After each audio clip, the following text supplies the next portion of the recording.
These are Elitewheels ENT, the cheapest Elitewheels wheels you can buy. I bought them for $287 from Aliexpress and have ridden them for over 1000 kilometers, including Belgian cobblestone climbs like Koppenberg, Petr, Haute de Quaremont and many more. In this review, I will tell you how they compare to Elitewheels Edge, Elitewheels DRIVE and other Chinese carbon wheels. You will also learn one small hack that will save you some money on import fees. Hi, Petr from CyclistShub.com here.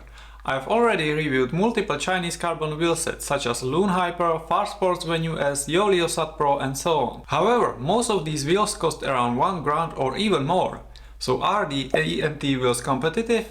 You will find out later in this video.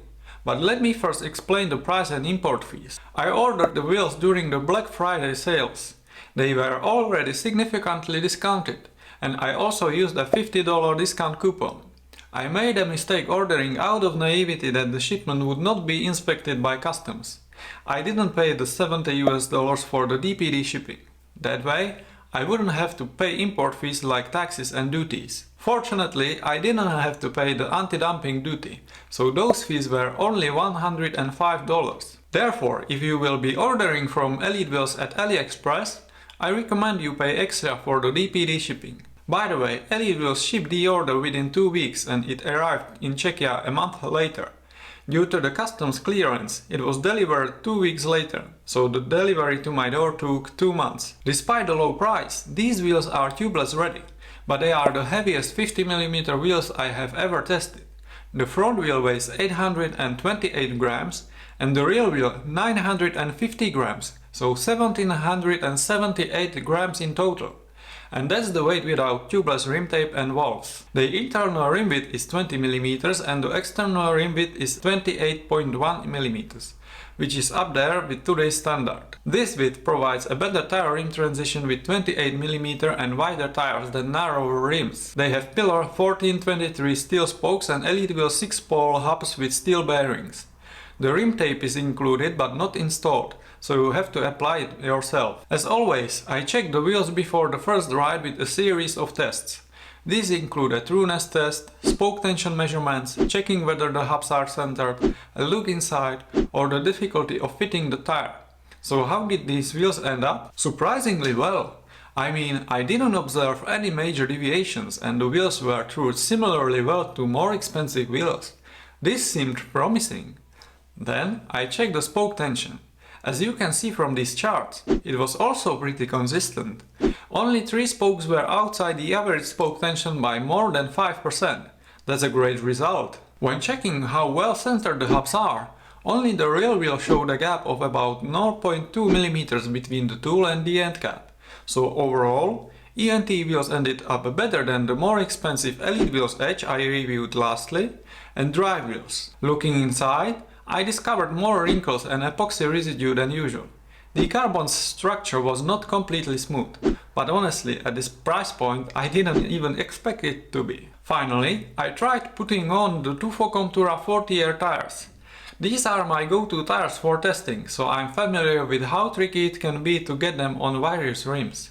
Even though the tires were already a bit stretched, I still needed tire levers to get them on the rims.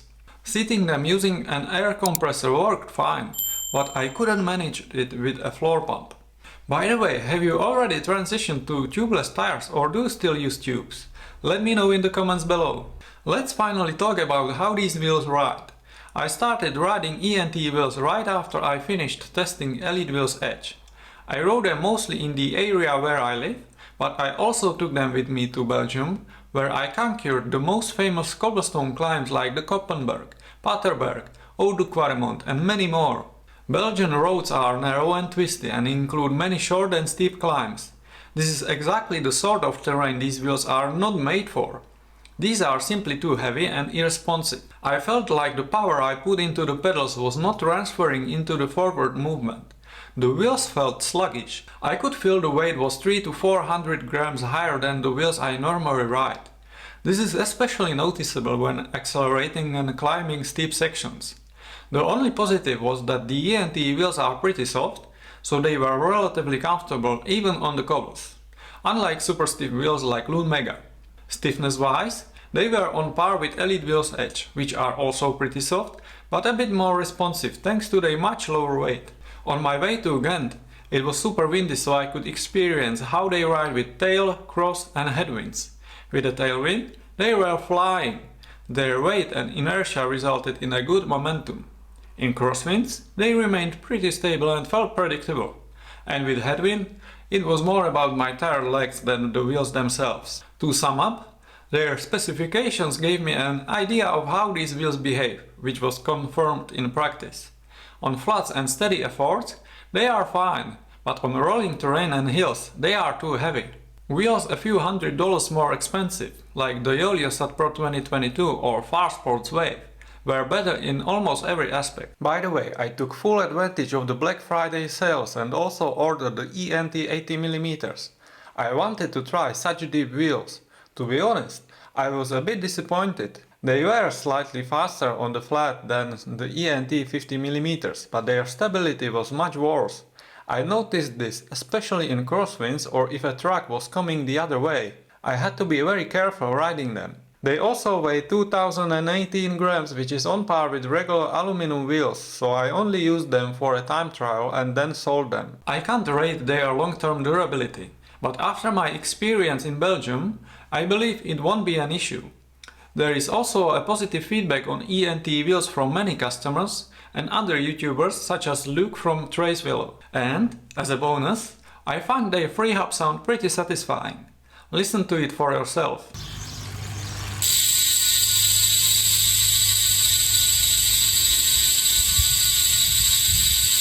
So, are these wheels worth buying? As always, it depends. If you are on a tight budget and want to transition from aluminum to carbon wheels, then absolutely, they provide a great value for money. However, if you live in a mountainous area, you should save a bit more and consider lighter wheels like the Elitewheels Edge instead. I also recommend waiting for sales. The biggest ones are usually during Black Friday. Aim for a price of around $300 excluding import fees.